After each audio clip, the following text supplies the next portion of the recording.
Segundo vídeo aqui, contra as mentiras do doutor professor Leandro Quadro, né? Sobre as imagens via sacra. Olha só que interessante. Se você for pesquisar, você vai ver que esses protestantes, adventistas, é protestante porque aceita. E esses protestantes são todos mentirosos, ó. Não é conclusivo a respeito disso, tá?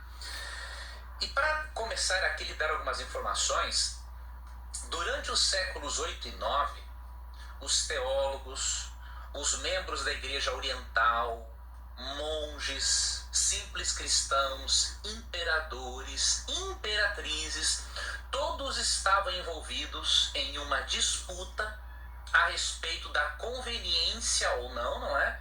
Do uso de imagens na adoração e devoção. Então, nesses períodos entre os séculos 5 e 9, os debates são mais acirrados. Por que a igreja oficializou as imagens via sacra? Porque as pessoas não sabiam ler. A igreja é a igreja inteligentíssima, porque a verdade será conhecida pela igreja, começou a usar o uso de imagem para letrar para aquelas pessoas que não sabiam ler ter acesso à salvação. Simples. Que o professor ele está querendo destruir, quer colocar, nós adoramos imagens, etc. Não, meu irmão, ó. Já tem evidência no século III, aqui no Catatumba de Priscila, no século III, a imagem de Nossa Senhora, uma das imagens mais antigas, ó.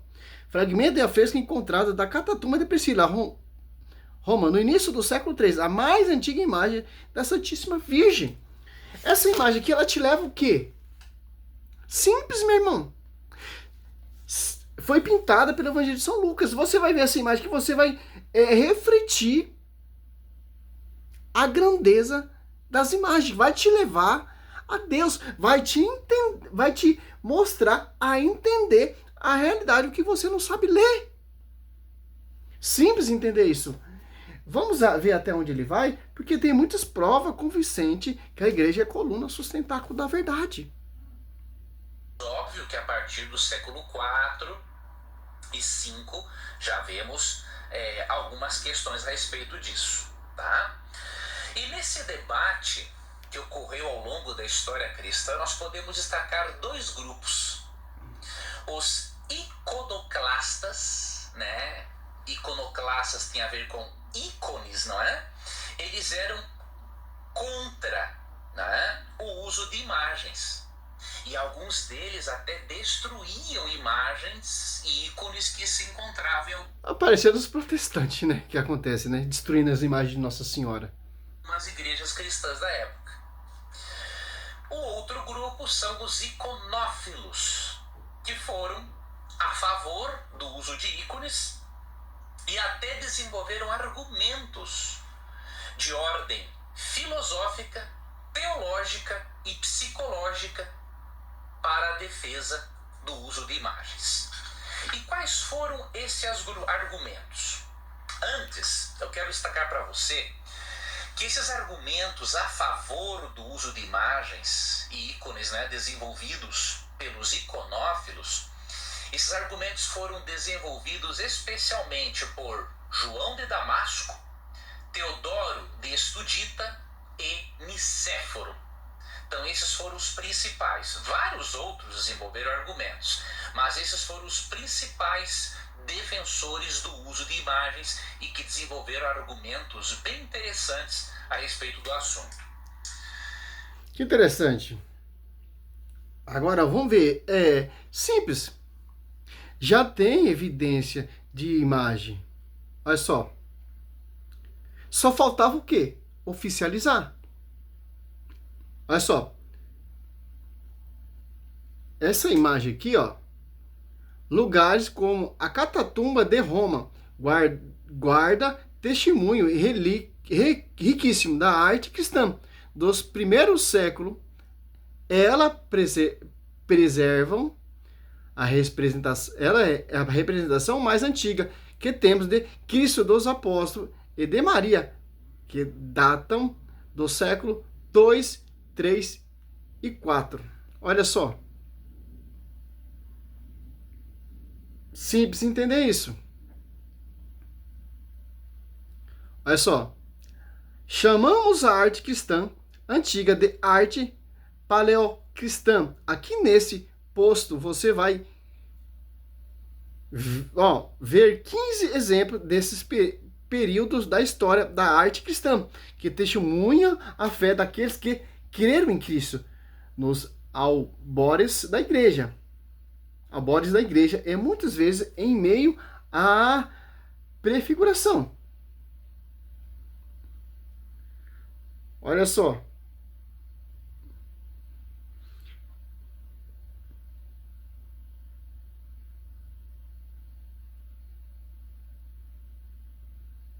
Essa imagem da segunda metade do século II é a representação mais antiga de Maria, como menino Jesus, a figura ao lado, pondo-se ao profeta Balaão, apontando uma estrela como números 24, 17, a imagem das catatumbas de Priscila, como eu mostrei aqui no catecismo, né?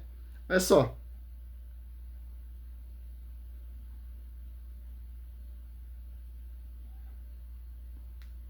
Olha só. Eu não vou fazer tudo porque eu vou ficar 2 horas aqui só mostrando. Olha só. As imagens via sacra. Olha outra.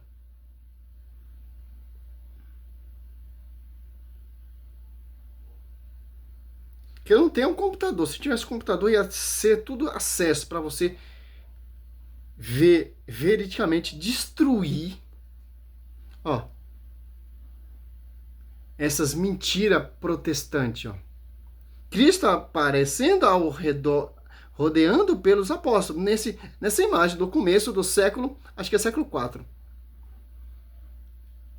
Localizando nas catatumbas de Domitilã, em Roma, Cristo é retratado como mestre, com a mesma postura como que era retratado os filósofos e oradores. Olha só. Então, centenas, 15 imagens via sacra. Ó. Essa aqui que é muito interessante. Paulo aparece ainda nessa imagem. Ó. Olha só. Das catatumbas de Domitila. Também o século, acho que é século IV. Ó. A imagem segue a linha de retrata Cristo e os apóstolos como se retratavam os filósofos. Repare que enquanto Pedro é retratado sempre de barbas e cabelos curtos e grisalho, Paulo sempre apareceu com os cabelos bem curtos, praticamente careca e com uma barba mais longa, pontuda.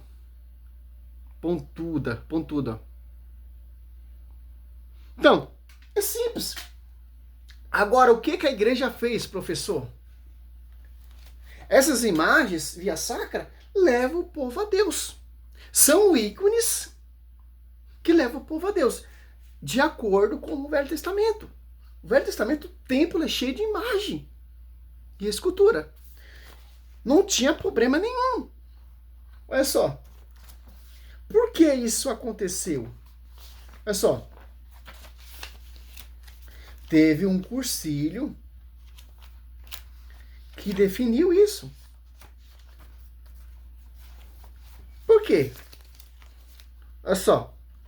Você pegar aqui no Catecismo 11.159, 11.160, 11.161, 11.162 ou 2.129, 2.132, 2.502, você vai ter todo o conteúdo. Olha só, quem definiu isso aqui? Por quê? Você pegar aqui Mateus 16, olha só. 18, 19, eu te darei a chave do reino do céu. Tudo que ligar na terra será ligado no céu. E tudo que desligar na terra será desligado no céu. Olha só. Olha só. 1160. O iconografia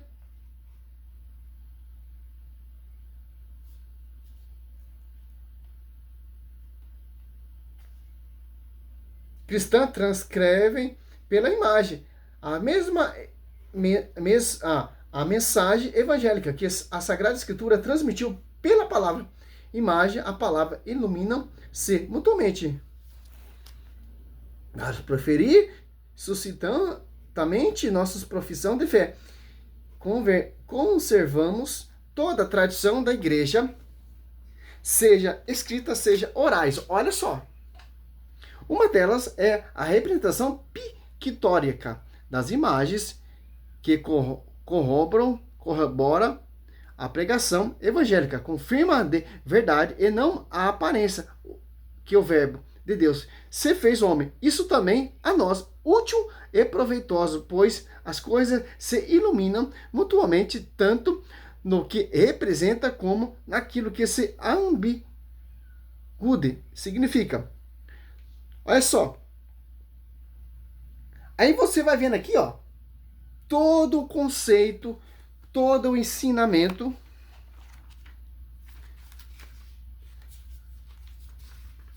para a gente entender o quê? Vem sempre a tradição. A tradição é muito importante. Olha só. Achar aqui. Foi oficializado no Concílio de Nicéia 880. Deixa eu ver se é isso mesmo.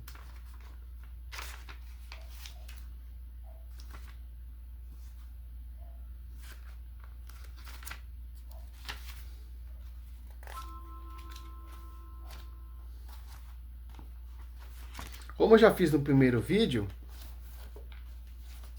o catecismo também dá referência, pô.